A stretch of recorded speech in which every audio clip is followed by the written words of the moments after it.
Hi folks, welcome to a fantastic channel. I say it's fantastic because I'm going to give you some different hints and tips on how to build a railway in N-gauge coffee table that doesn't look a mess, so it'll look great in any house or any front room. I've been cleaning, I built the table up, as you can see there.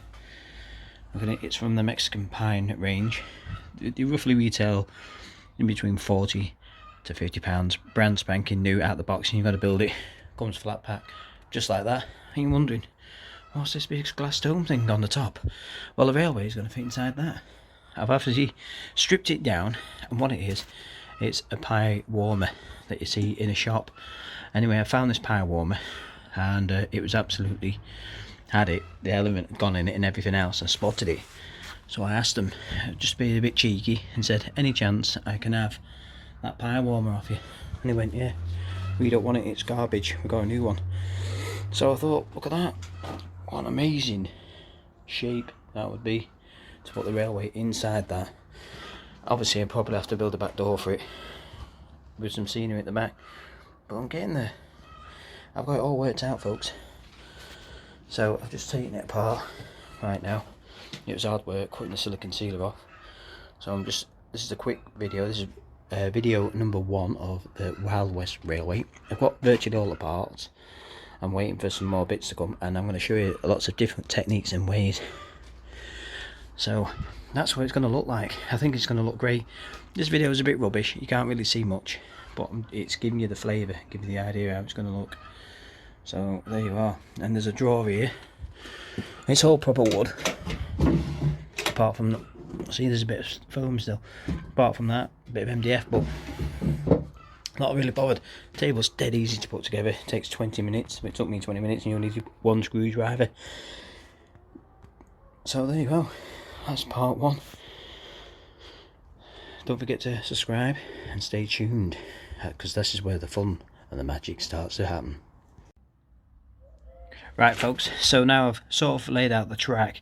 It's not what I'm going to have to change that point thing there, because it's just a little corner bit of a track and it doesn't work. So anyway, the point was, check out, I'm just going to do a circle, that's it.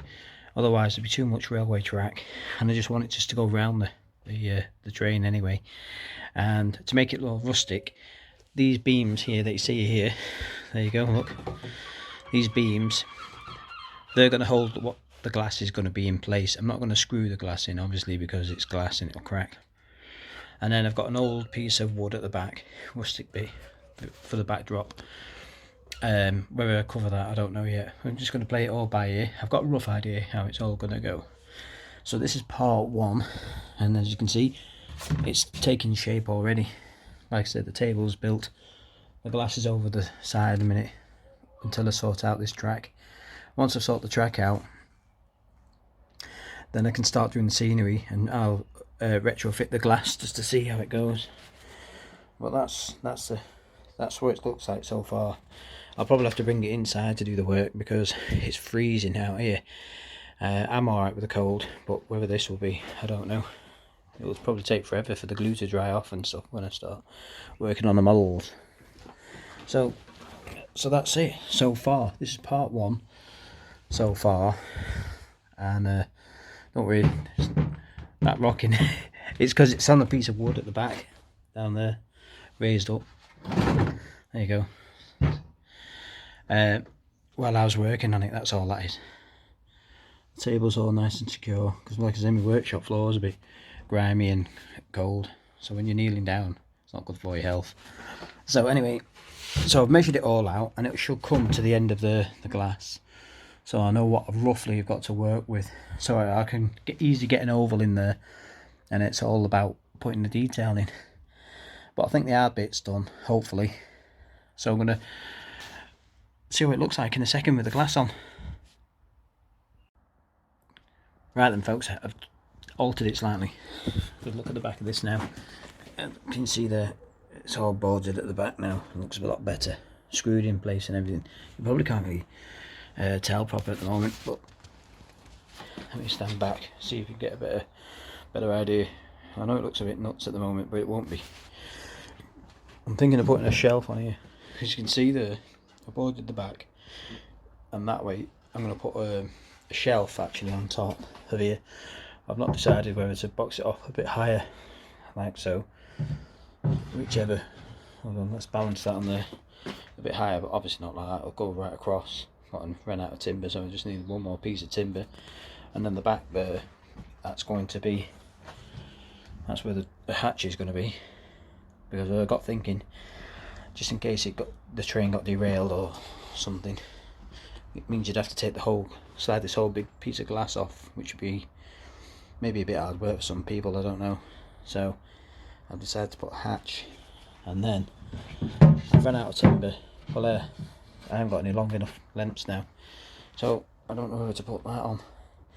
And then obviously I'm going to restain everything to make it match, and then light it as well, I think. I mean, it'll look quite good with that on. Don't forget, it just looks a bit weird at the moment because I've not built the door. I've not built the door for that yet, like that, you see. You know what I mean? Look how thick this wood is. Look, it's so cheap, this wood. It's unreal. I thought, well, why make it out of thin wood, like, when the rest of it's quite chunky, so you might as well carry on with the theme anyway. It's nice and strong and sturdy. So it's just a case of finishing it off. So that concludes part 1 of this video, and don't forget to subscribe and you'll be able to see the progress in part 2. Hey guys, so now on the Wild West N-Gauge Railway, we're onto the buildings. Easiest way to do it these days, and they're using 21st century technology. Not making them out of cardboard or anything like that, and they're hard to buy. I don't think you can buy a Wild West one, so I have these 3D printed Wild West town buildings. A little bit rough in places, but I'm going to paint them up. I've already started experimenting, painting some up. There's one there as well. It doesn't look that amazing, that one, but they're not that bad, I mean, for the size and everything else. So there it is there, you know what I mean. So they are quite detailed, they just need painting really. Anyway, so here's some I've done or started to do. I mean, the paint's still a bit wet yet, but with a bit more finishing.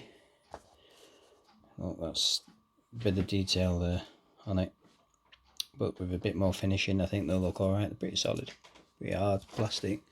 But once these have been dried off and given that weathered look a little bit, they'll look alright, I think.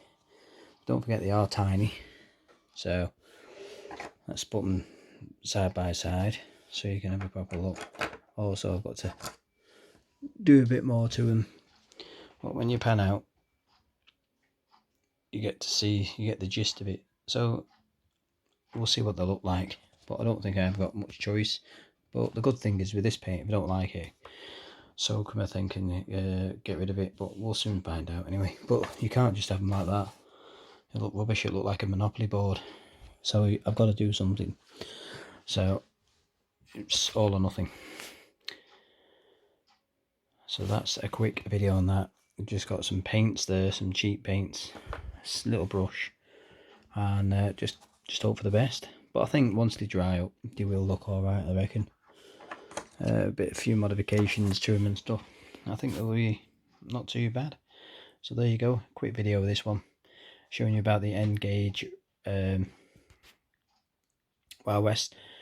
But I'll tell you what, once it's dry, we'll have a look in a second once they're dry. So stay tuned on this video and you'll see it when it's all dry.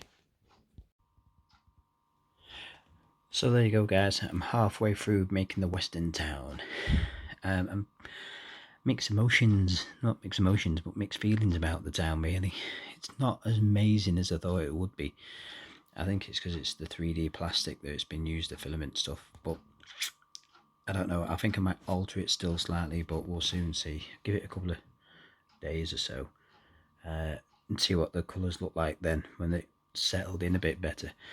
I built the little barn here as well. That was dead fiddly, and it still needs a bit more tinkering to do as well. There's an oxo cube there. It shows you roughly the scale of it.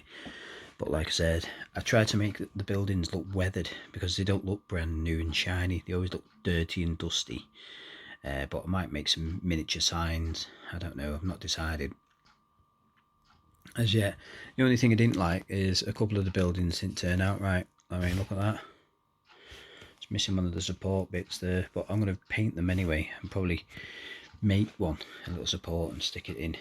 But I think if I make some signs, I think they'll look a lot better. Like that jail there, it didn't quite turn out right, really. But it's trial and error. That's what it's all about, trial and error. But as you pan out, they don't look as bad.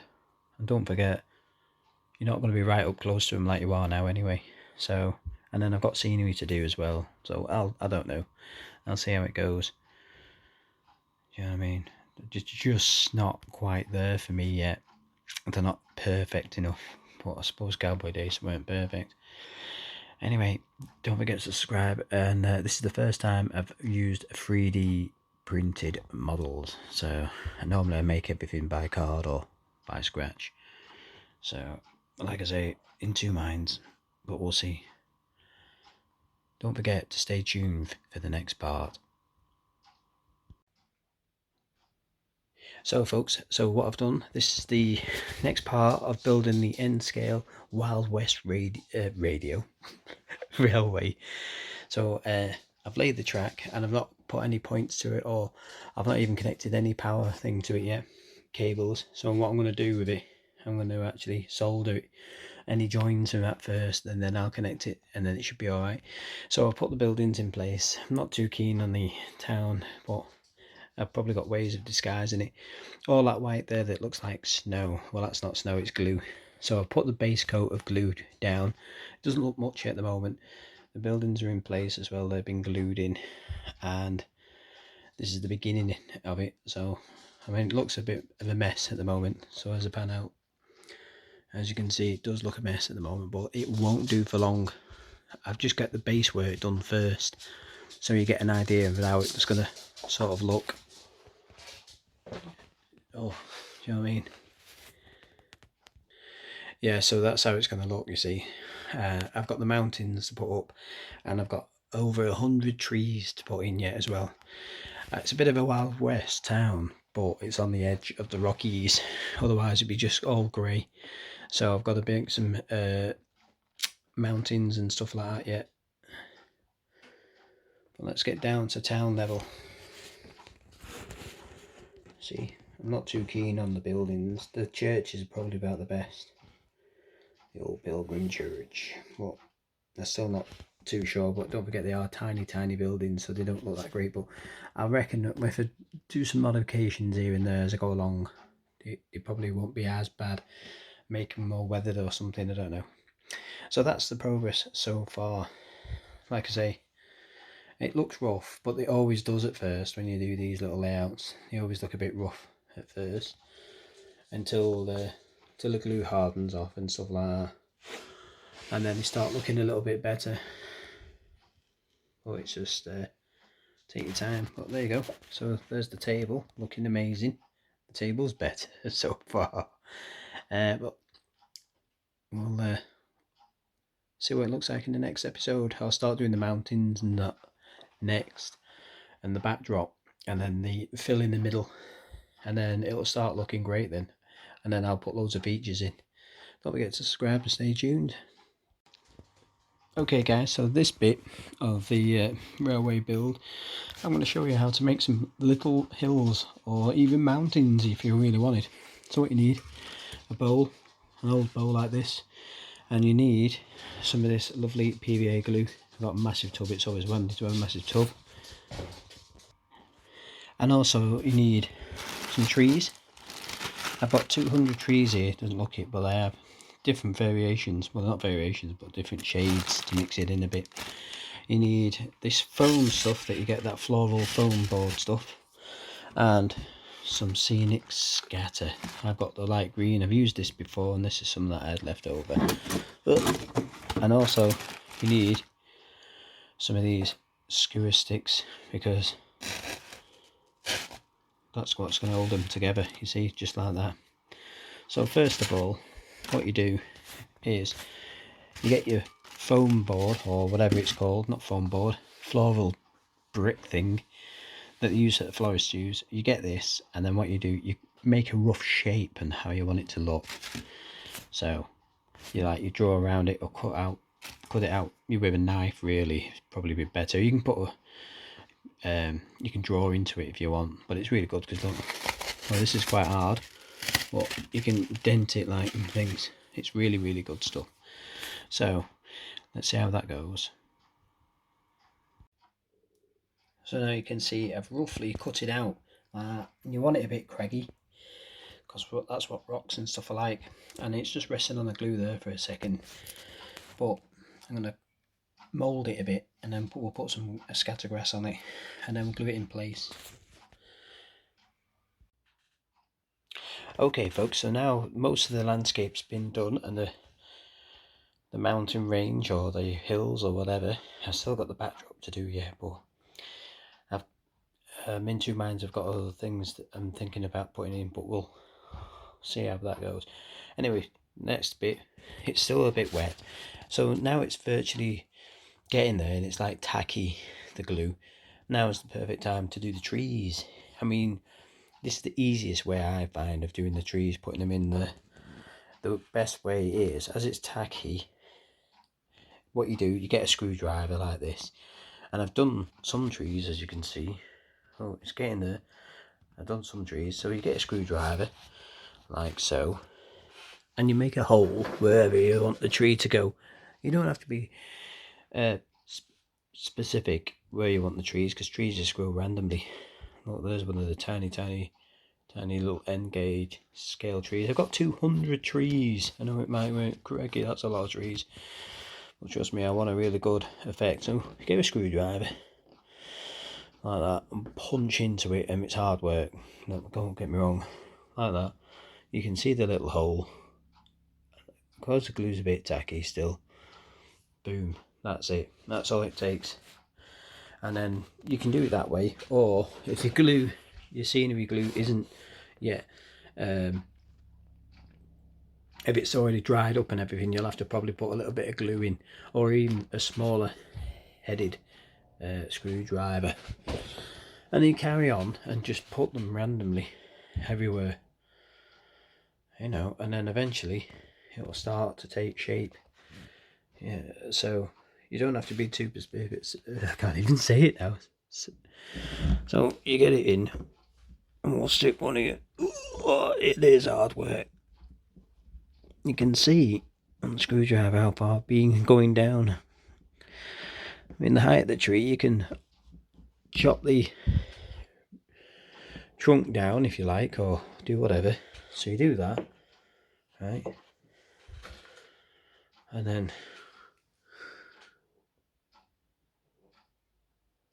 as easy as that nice tight fit there. There you go. So that's the trees sorted out. I've still not wired the track up yet. I'm going to wait for it to go rock hard, because I want to alter a few things. So I don't even know if the locomotive is running as yet, but I'm not really bothered at the moment. I can worry about that later. At the moment, I just wanted everything to sort of fall into place. So I'm doing the back scenery.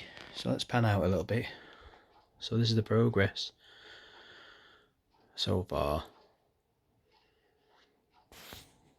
There you go.